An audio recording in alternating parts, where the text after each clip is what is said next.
Today we're going to be talking about some of the most recently added horror films to Shudder in the month of April. And let me tell you, whoever curated this list deserves a fucking raise.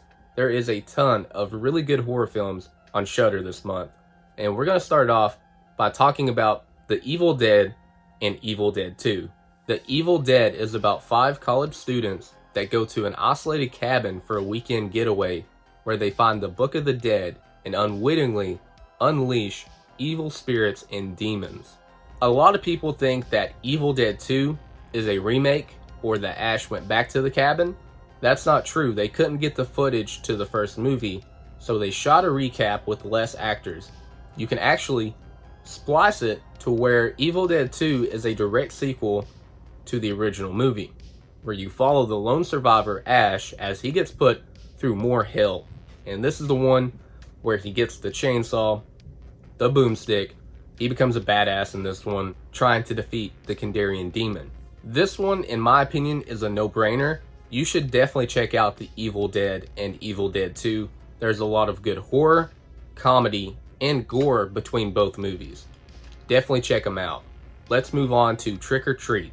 This is a Halloween-themed horror anthology film that tells 4 stories about a serial killer, a virgin girl trying to find the right guy, a couple, and a group of young teenagers that play a cruel joke.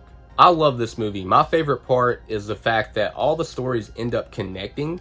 I think that's really neat. I love the atmosphere. I wish that there was more Halloween horror films that felt like this, because the atmosphere is off the chain and definitely one you should throw on this Halloween.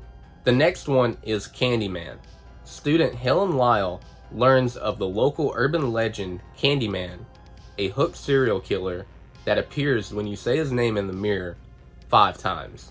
Later in life, I watched the first Candyman movie, and let me tell you, the score is beautiful. Tony Todd's performance is absolutely amazing. The Candyman, to me, is underrated.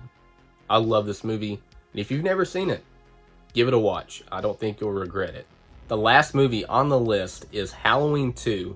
I love this movie. This is my favorite sequel of the entire Halloween franchise. You get the classic line from Loomis, you get the pumpkin skull intro, you've got Michael roaming the streets, and you get the hospital, which in my opinion is a really cool setting for a horror film. It is more of The Night He Came Home, and I absolutely love this movie. I think this is a great slasher and a great sequel to one of my favorite franchises of all time. That was 5 recently added horror films to Shudder that you should check out. And there's plenty more. You've got The Serpent and the Rainbow, The Fog, The Hills Have Eyes, Near Dark, and Halloween 3. I know it's April 1st, but this is no joke. Shudder, you did a great job.